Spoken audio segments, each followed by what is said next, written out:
Irmãos, bom dia. A graça e a paz do Senhor Jesus, amém? Que alegria e que responsabilidade estar junto com vocês nesse domingo, podendo compartilhar a palavra de Deus, nesse domingo tão especial que é o domingo do Dia dos Pais. E por ser domingo do Dia dos Pais, né, eu não poderia falar sobre outro tema que não paternidade, né, irmãos? Esse tema tão importante e que tem impactos tão profundos na nossa vida. Aí eu vou pedir, não sei se a Tissa consegue colocar os slides. Esse tema tão importante e que eu considero, irmãos, também tão sensível nos nossos dias. Por que eu considero um tema sensível? Olha que coisa interessante.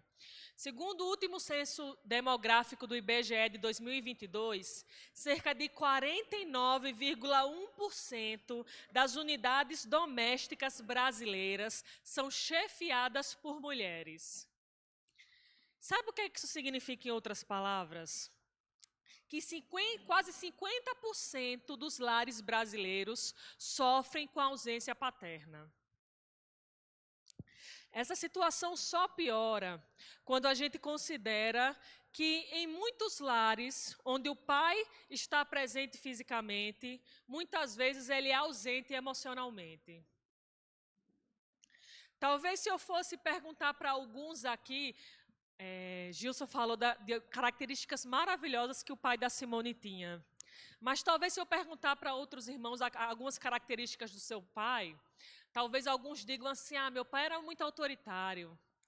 Ou talvez meu pai, ele era impaciente, ou ocupado demais, ele nunca tinha tempo para a gente. Eu não tenho uma imagem brincando com meu pai. Ou então, para alguns, o único toque que conheceram do seu pai foi através de uma palmada. Seja qual for a circunstância na qual você se encontra aqui nessa manhã, a gente não pode desconsiderar os grandes impactos que a falta desse relacionamento produz na nossa vida. Ou a falta dele, ou a presença de um relacionamento distorcido causa nas nossas vidas. E Satanás é muito ciente disso, irmãos. Por isso que ele trabalha incansavelmente para destruir as famílias.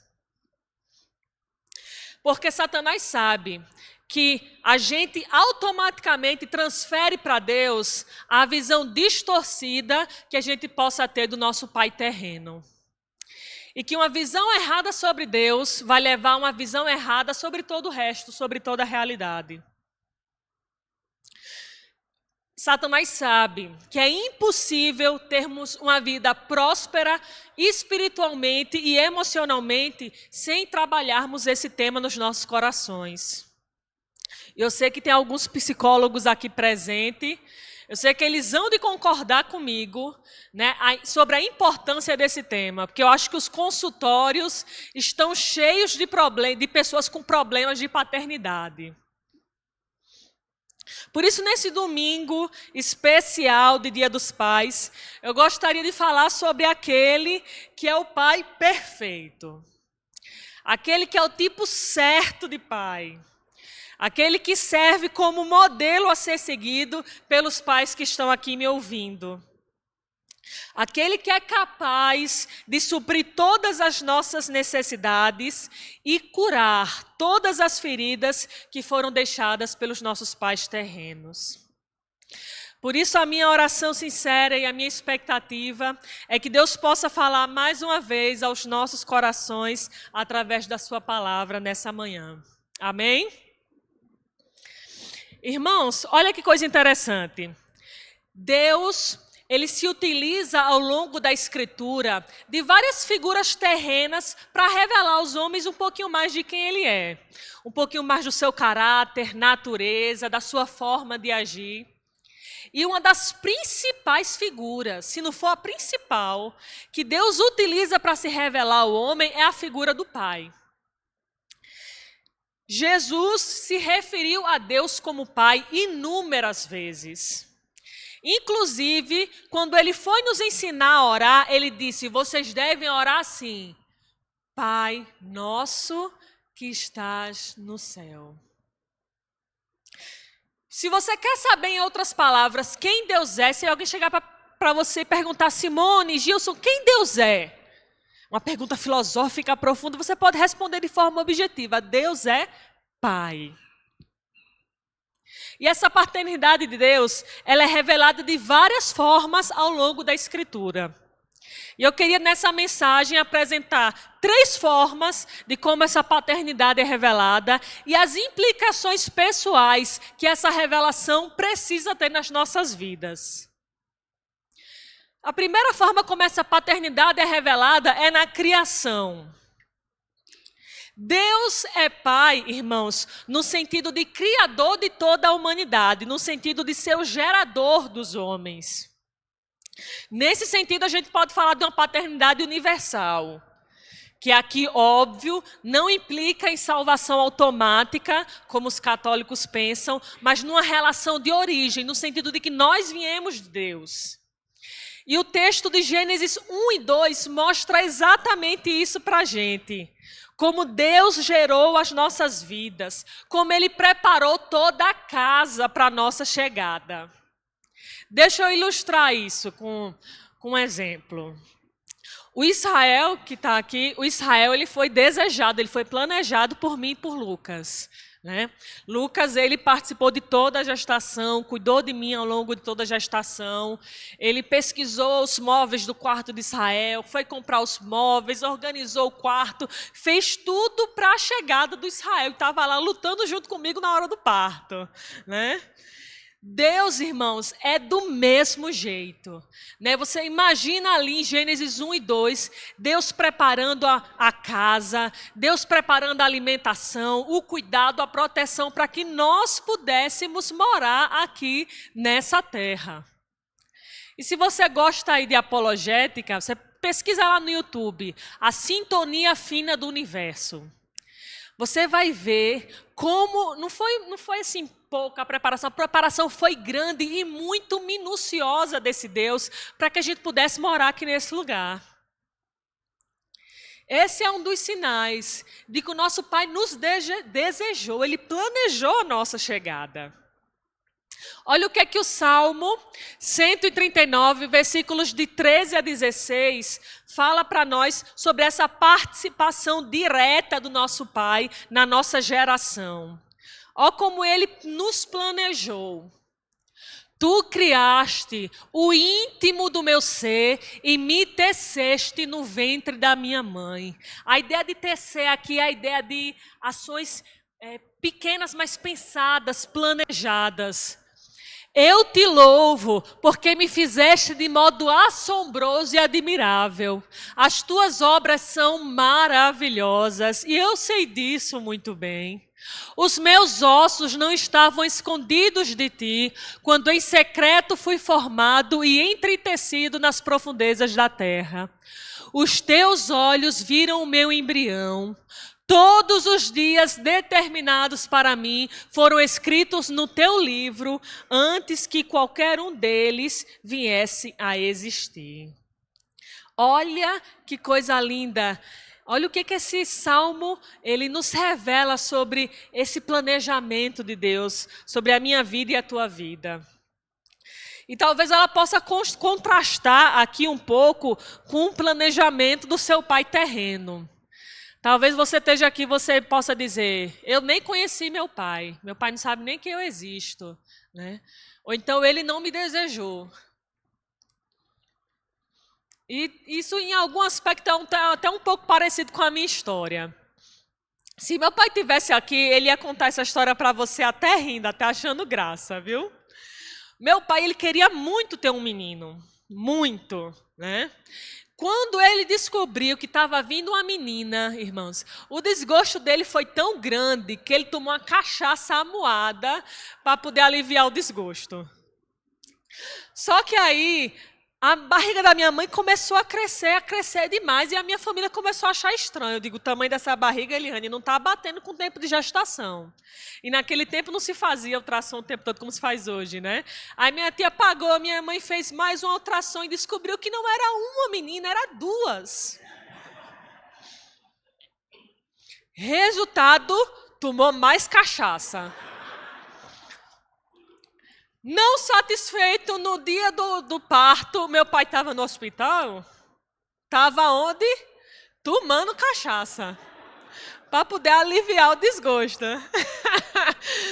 Hoje eu falo rindo, irmãos, que eu já tratei isso com meu pai, né? Mas durante muitos anos eu carreguei um sentimento de rejeição por não ter sido desejada, né? E talvez você possa ter uma história, talvez não tão engraçada como essa, mas talvez você possa ter uma história semelhante. Né? Mas Deus, Ele nos revela hoje, por sua palavra, que Ele não é como nosso pai terreno. Ele nos desejou, Ele sabia que do encontro de Eliane e Antônio ia sair duas moças com essas características e Ele ia separar para Ele, Ele ia usar para a glória dEle. É isso que Ele faz com as nossas vidas. Como é lindo olharmos para a Escritura e percebemos que com Deus não existe erro ou acidente. Mas não só através da criação. A paternidade de Deus também é revelada através de Jesus Cristo. No Novo Testamento, a paternidade de Deus é revelada de forma mais plena. Ele é Pai, o Pai eterno de Jesus Cristo, o seu único Filho. Olha o que ele fala ali no batismo de Jesus, olha o que ele testemunha. Este é o meu Filho amado em quem me agrado. Essa é uma relação única, especial e essencial para entendermos tanto o relacionamento de amor que existe dentro da Trindade, como para entendermos a grande salvação que Deus operou por nós. Olha o que é que João 3,16, esse texto tão conhecido, nos revela sobre a paternidade de Deus.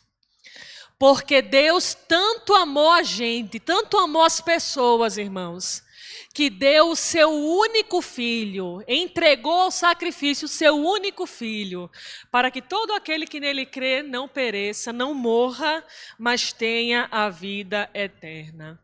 E aí eu quero ilustrar, vou pedir para a Tissa colocar um vídeo, para ilustrar o amor desse Pai que é demonstrado por minha vida e por sua vida ao entregar o seu único filho.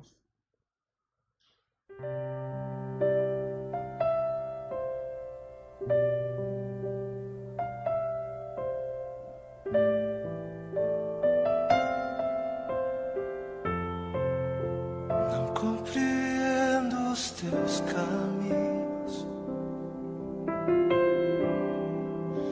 mas te darei a minha canção, doces palavras te darei,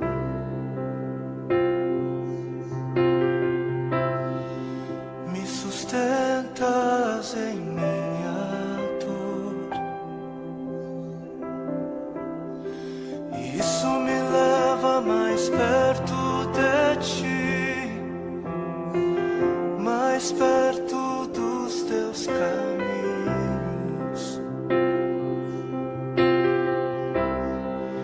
E ao redor de cada esquina, em cima de cada montanha, eu não procuro por coroas ou pelas águas das fontes. Desesperado eu te busco, frenético acredito que a visão da tua face é tudo que eu preciso. E eu te direi que vai valer a pena, vai valer a pena, vai valer a pena mesmo. Sim, vai valer a pena, vai valer a pena, vai valer a pena mesmo.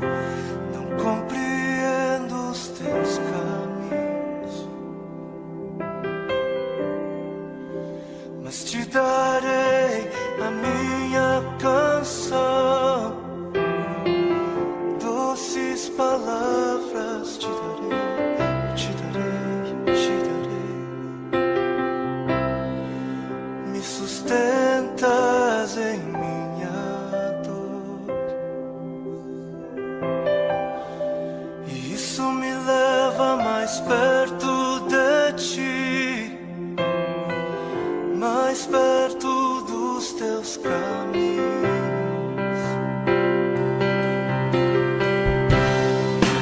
E ao redor de cada esquina, em cima de cada montanha,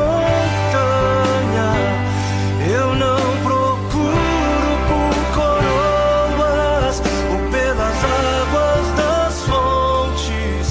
Desesperado eu te busco, frenético acredito que a visão da tua face é tudo que eu preciso.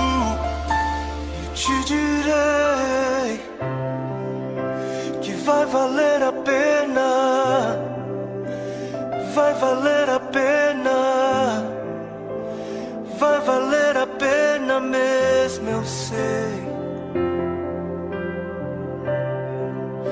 Que vai valer a pena, vai valer a pena, vai valer a pena, eu sei que vai, eu sei que vai. E o grande dia haverá de chegar, oh, quando eu e você nos encontraremos com Ele naquele dia. Oh, e eu e você cantaremos em uma só voz a Ele, a Ele, a Ele.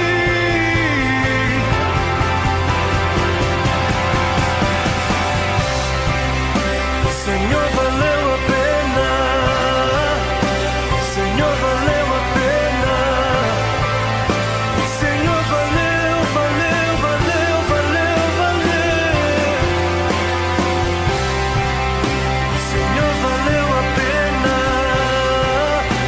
Senhor, valeu a pena. Eu haverei de cantar ao meu Senhor quando o grande dia chegar. Quando o grande dia chegar e Ele vem. Quando o grande dia chegar, eu cantarei, eu cantarei, eu cantarei. Jesus,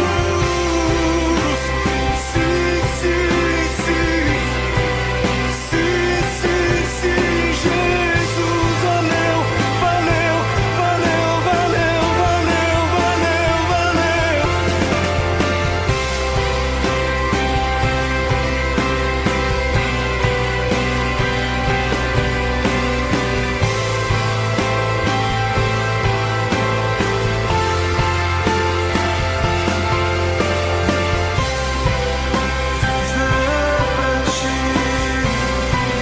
Viver pra ti, morrer pra ti.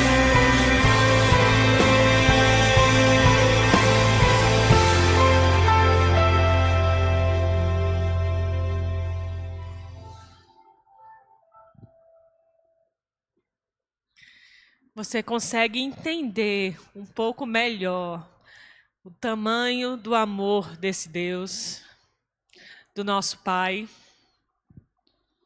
Que grande revelação de amor Ele fez por nós ali naquela cruz, queridos.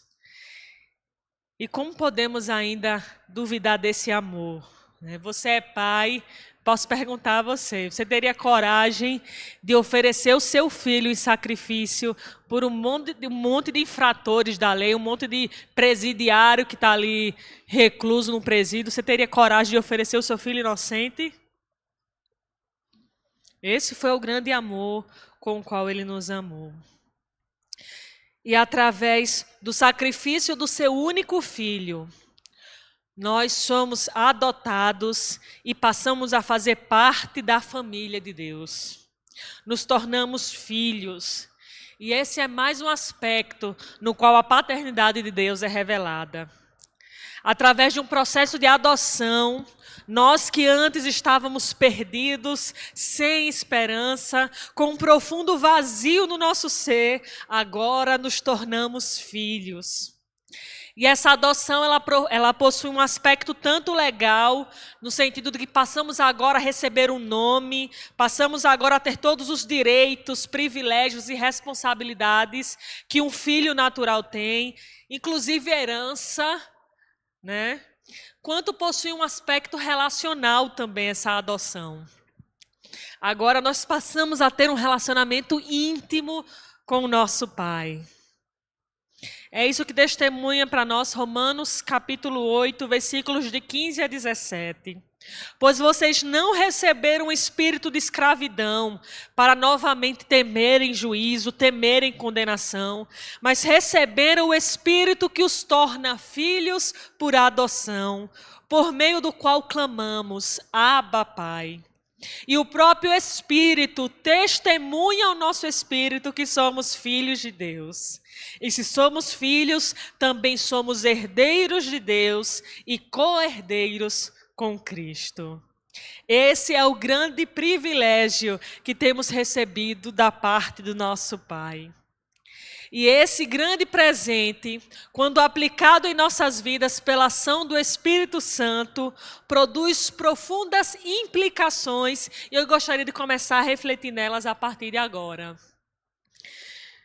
Primeira implicação que a paternidade de Deus gera nas nossas vidas é uma nova identidade.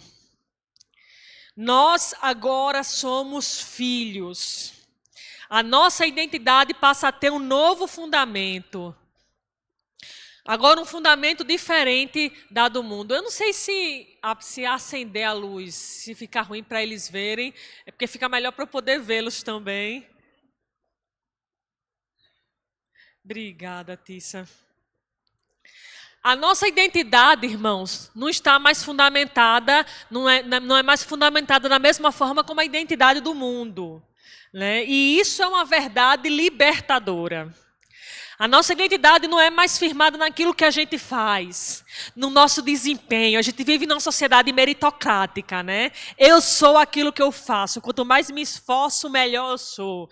Né? E aí o nosso valor passa a estar fundamentado, segundo a lógica desse mundo, na nossa profissão, no tamanho da nossa conta bancária, no valor da nossa bagagem cultural, para alguns na beleza. Né? Não sei qual aquilo que você considera seu ponto forte, mas a sua tentação vai ser firmar a sua identidade exatamente nisso.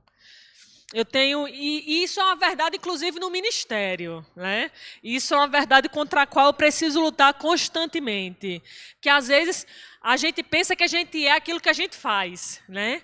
E às vezes, quando aquilo que a gente faz é tirado de nós por uma doença, por uma crise, seja lá pelo que for, parece que a gente perde os alicerces ou perde a nossa identidade. E aí eu tenho acompanhado pastores e missionários ao longo da sua trajetória ministerial entrando em crise.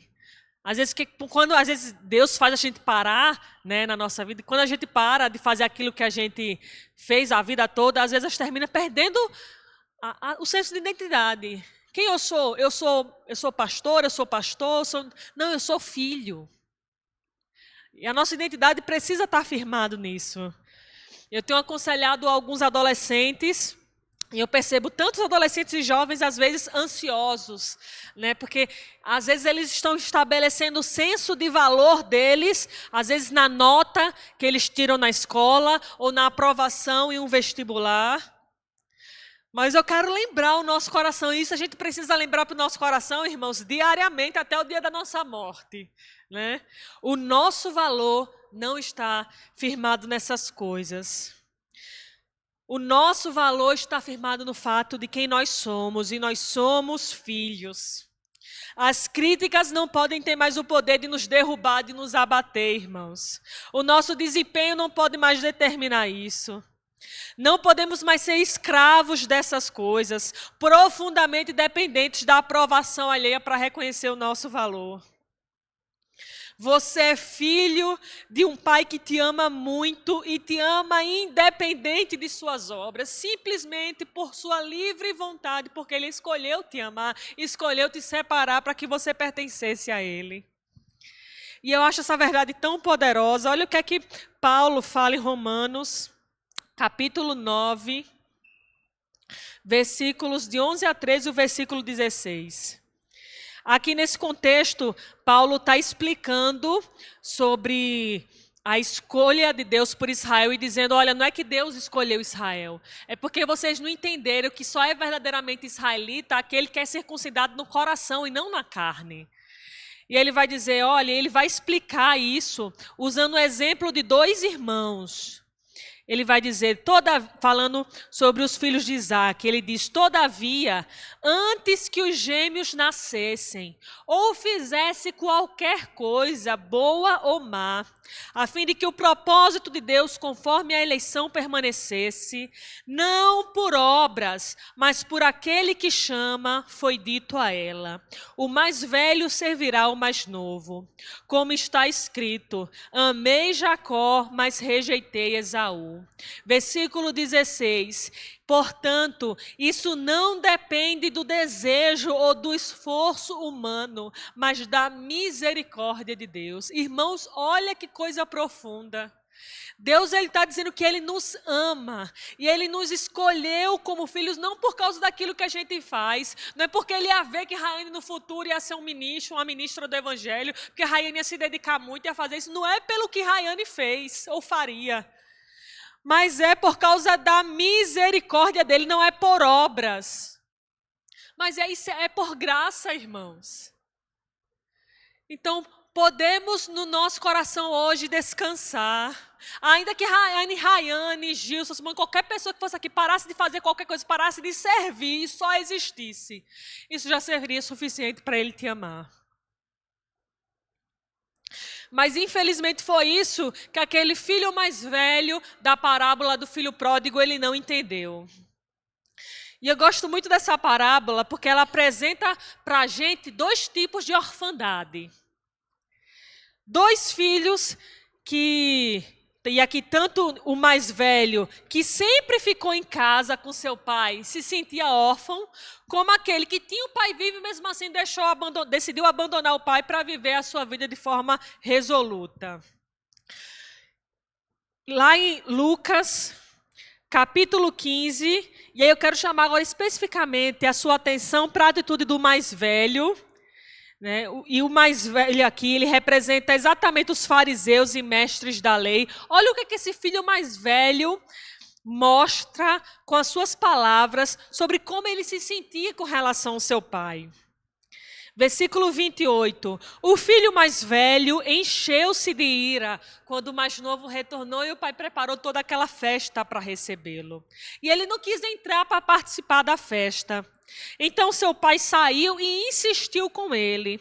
Mas ele respondeu ao seu pai, olha, todos esses anos tenho trabalhado como um escravo ao teu serviço e nunca desobedeci às tuas ordens, mas nunca me deste nem um cabrito para eu festejar com os meus amigos. Versículo 31, disse o pai, meu filho, você está sempre comigo, e tudo o que tenho é seu. Irmãos, olha que coisa interessante. E aqui esses dois filhos representam dois tipos de órfão. Um é aquele que tenta suprir a ausência do seu pai, aproveitando de tudo que esse mundo pode oferecer, tentando suprir essa carência, essa ausência. Mas olha como o segundo caso, o caso do irmão mais velho, olha como é interessante. E aqui ele representa os fariseus e os mestres da lei. Aqueles que estavam sempre na igreja, irmãos. Aqueles que cumpriam perfeitamente todos os ritos da religião. Aqueles que obedeciam todos os mandamentos. Talvez se você olhasse para ele, você diria, esse é um religioso perfeito. Esse é um exemplo de crente. Mas como é que ele se sente no seu coração? Ele não se sente filho. Ele se sente servo, ele se sente escravo, se sente trabalhador, mas não se sente filho. Para ele, Deus não é pai, Deus é só o Senhor. Ele pensava que ele poderia conquistar o amor do seu pai de acordo com as suas obras, de acordo com aquilo que ele fazia. Ele estava sempre naquele esforço cansativo constante de conseguir mais amor, mais aprovação. Ele não percebeu que o simples fato dele ser filho já é suficiente. Segunda implicação da paternidade de Deus é que ela nos traz a verdadeira alegria e paz. Pois o reino de Deus não é comida nem bebida, mas justiça, paz e alegria no Espírito Santo. A paternidade de Deus, irmãos, nos traz a alegria que o mundo não conhece e a paz que o mundo não compreende e que as circunstâncias dessa vida não podem nos roubar.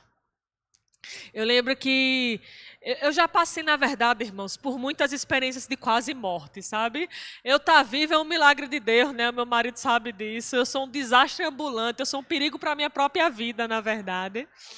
E em uma dessas experiências de quase morte, eu estava na praia com a minha família e comecei a me afogar. E aí eu lembro que eu naquela luta, submergi, e eu lembro que toda vez que eu conseguia sair para fora d'água, eu via minha família conversando, rindo, sem perceber o que estava acontecendo comigo ali dentro da água. E aí tem gente se identificando, né? Você é desastroso também, né? E aí eu lembro que em determinado momento, meu pai olhou para mim, viu o que estava acontecendo comigo e saiu desesperado, correndo na minha direção para vir me salvar. Irmãos, eu lembro até hoje vividamente, eu era adolescente, mas eu lembro vividamente o que eu senti no meu coração quando eu vi o meu pai vindo na minha direção. Eu senti uma paz assim, emocionalmente falando e fisicamente eu cheguei a descansei. Eu parei de me debater e de tentar emergir na água, eu descansei com aquela sensação de meu pai está vindo me salvar. Meu pai está vindo na minha direção e eu descansei. E essa é a paz, irmãos, que a gente precisa ter no nosso coração diante das turbulências, das provações, das lutas na nossa vida. Sabe quando as provações estão tentando te afogar e te fazer submergir? O desejo de Deus para o nosso coração nessa manhã é que a gente possa se recordar de que Ele é o Pai que vem sempre em nossa direção para nos salvar e de que Ele não vai permitir que nada venha a nos submergir. O nosso Pai traz essa paz que é como um guarda no nosso coração, protegendo o nosso coração de que qualquer ansiedade possa vir para tomar conta dele.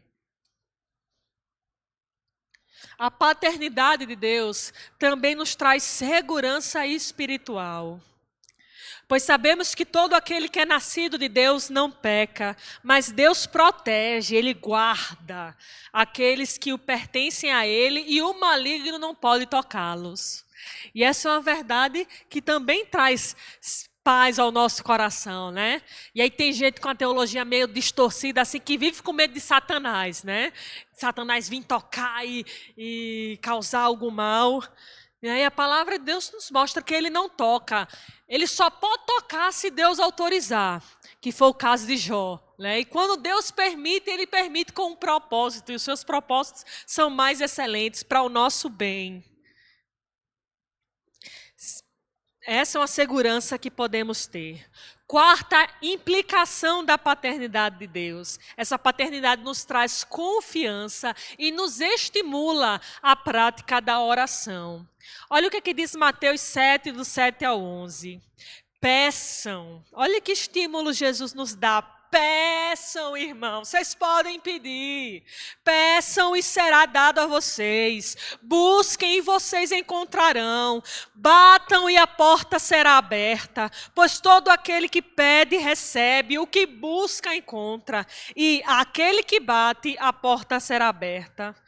Pois qual de vocês, se seu filho César pedir um pão, lhe dará uma pedra? Ou se pedir peixe, lhe dará uma cobra, pastor Luiz. Portanto, se vocês, e olha como é que Jesus descreve os pais aqui, ó. Portanto, se vocês, apesar de serem maus, sabem dar coisas boas aos seus filhos, quanto mais o seu Pai que está nos céus dará coisas boas aos que lhe pedirem. Que diremos, pois, diante dessas coisas, irmãos? Se Deus é por nós, quem será contra nós? Aquele que não poupou, como a gente viu nesse vídeo, o seu próprio filho, mas o entregou por todos nós. Como não nos dará graciosamente com ele todas as coisas? Então você acha que se ele não poupou o seu próprio filho, você acha que vai ter alguma coisa de que ele vai lhe privar, a não ser que ele faça mal, né? Podemos ter a certeza, a confiança de que Ele suprirá todas as nossas necessidades. E nesse sentido, irmãos, a ansiedade é uma clara demonstração da nossa falta de confiança no nosso Pai. Quinta implicação e penúltima, santidade. Mateus capítulo 5, versículo 48. Portanto, vocês devem ser perfeitos, como é perfeito o Pai Celestial de vocês. E a ideia aqui, né, é que a gente anda tanto com o nosso Pai que a gente começa a aprender dele, começa a pegar as características dele, né? E vocês já perceberam isso, né? A gente reproduz as coisas, até as coisas que a gente não concorda, e às vezes a gente não gostava nos nossos pais. Quando a gente vira pai, quando a gente cresce, a gente termina reproduzindo. A convivência é tão grande, a influência, né? E a ideia é exatamente essa. A gente agora obedece os mandamentos, não porque a gente teme o juízo ou quer comprar, merecer o amor do nosso pai, mas porque a gente ama ele e a gente deseja fazer a vontade dele, a gente deseja agradá-lo. E última implicação, a disciplina por amor. Olha o que é que o texto de Hebreus, capítulo 12, versículos de 6 a 11, fala para nós. Vocês se esqueceram da palavra de ânimo que ele dirige a vocês como a filhos? Meu filho, não despreze a disciplina do Senhor, nem se magoe com a sua repreensão. Pois o Senhor disciplina quem ama e castiga todo aquele a quem aceita como filho. Aí o autor aos Hebreus vai explicar, e o que é essa disciplina? Ele vai dizer que são as dificuldades que enfrentamos. Ele diz, suportem as dificuldades, recebendo-as como disciplina. Deus os trata como filhos. Ora, que filho não é disciplinado pelo pai? Todavia, se vocês ficarem sem disciplina, da qual todos se tornaram participantes, então vocês são bastardos, não filhos. Além disso, tínhamos pais humanos que nos disciplinavam e nós os respeitávamos. Quanto mais devemos submeter-nos ao Pai espiritual para assim vivermos. Os nossos pais nos disciplinavam por curto período, segundo lhes parecia melhor. Deus, porém, nos disciplina para o nosso bem, para que participemos da sua santidade. Nenhuma dificuldade, irmãos, que enfrentamos parece motivo de alegria no momento em que é recebida, mas sim motivo de tristeza.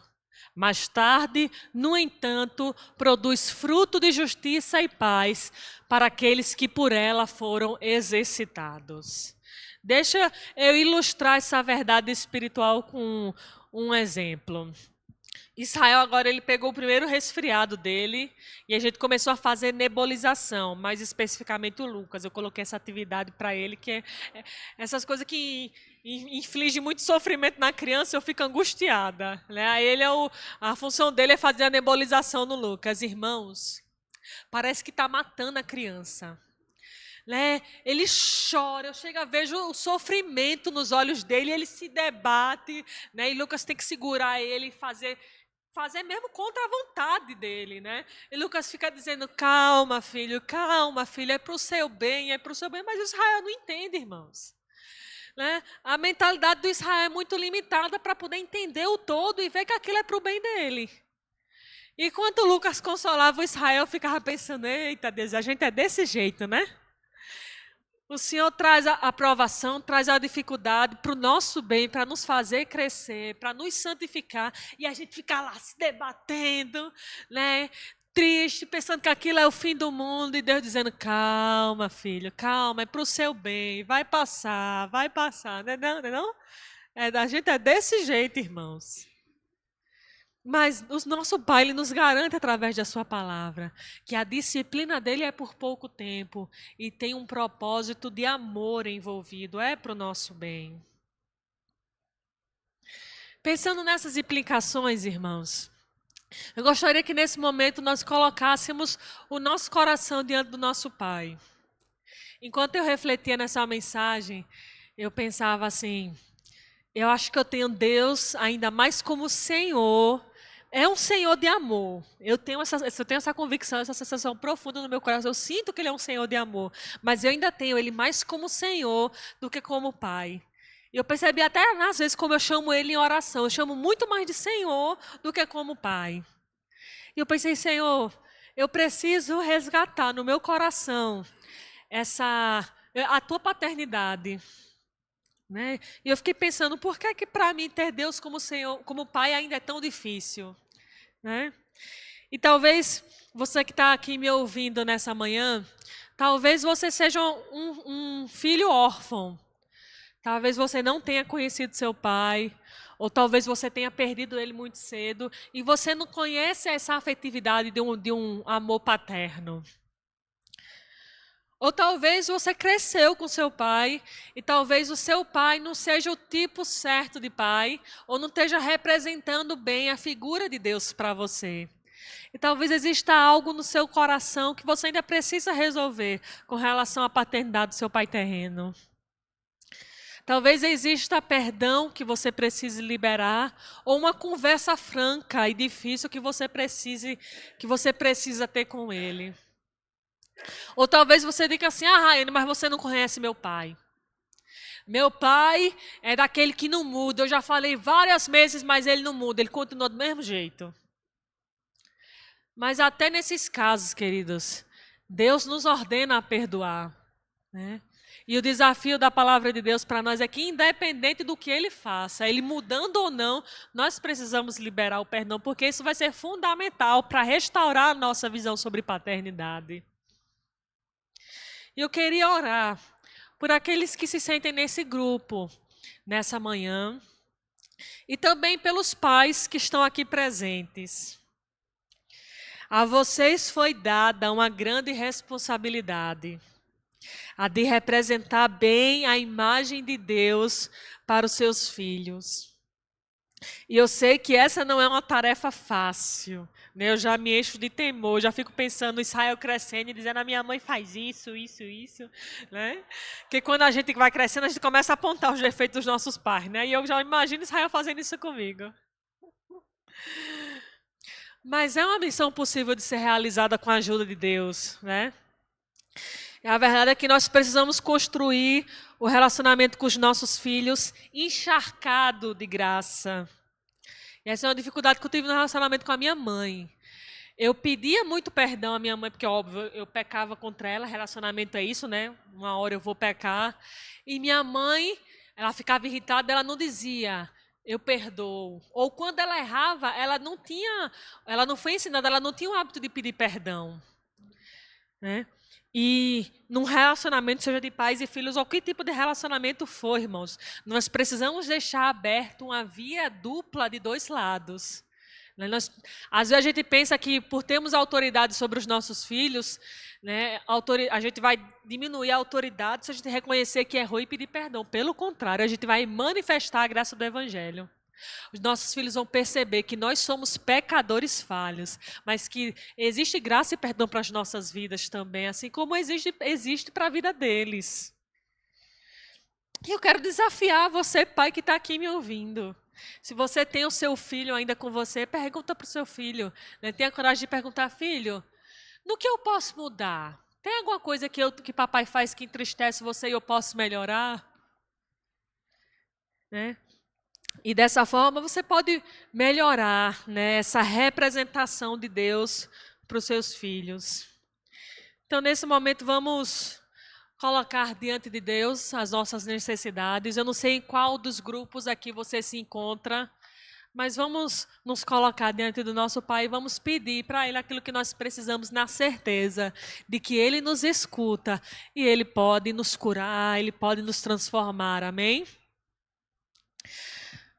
Pai, nós queremos Te agradecer nessa manhã, porque o Senhor nos adotou. Obrigado, Pai, porque o Senhor nos trouxe para perto do Senhor. O Senhor restaurou o nosso relacionamento e nos transformou em filhos. Obrigado, Pai, porque o Senhor não quer nos ter longe, mas o Senhor quer nos ter perto. E o Senhor quer ter um relacionamento de intimidade conosco. Eu te peço, Senhor, como diz na Tua palavra, o Senhor é o Pai do órfão e o defensor da viúva. Eu peço que o Senhor venha suprir as necessidades mais profundas do nosso ser. Venha curar as feridas, Senhor, que podem ter sido deixadas por nossos pais terrenos. Que o Senhor possa revelar de forma profunda nessa manhã e a partir dessa manhã, dia após dia, a Tua paternidade aos nossos corações. Para a glória do Teu nome nós te pedimos, Senhor, vem impactar as nossas emoções e cada realidade do nosso ser com a realidade dessa palavra. Te pedimos, Senhor, se existe perdão que precisa ser liberado, que Teu Espírito Santo ministre graça capacitadora para perdoar aqui até os piores pais que nós possamos ter. Nós te pedimos em nome de Jesus, como diz a Tua palavra, aquele que não perdoar, Senhor, como nós poderemos ser perdoados? Uma dívida muito maior nós temos com o Senhor e o Senhor nos perdoou, muito maior do que a dívida que os nossos pais têm conosco, pois é dívida de sangue. Por isso nós te pedimos, capacita-nos a perdoar-nos para a glória do Teu nome, Senhor. Da mesma forma eu peço graça capacitadora do Senhor aos pais aqui presentes. Eu sei, Senhor, que esses pais têm grande e profundo amor por seus filhos. Por isso eu te peço para a glória do Teu nome, capacita-os para amá-los a cada dia mais e amá-los de forma sacrificial.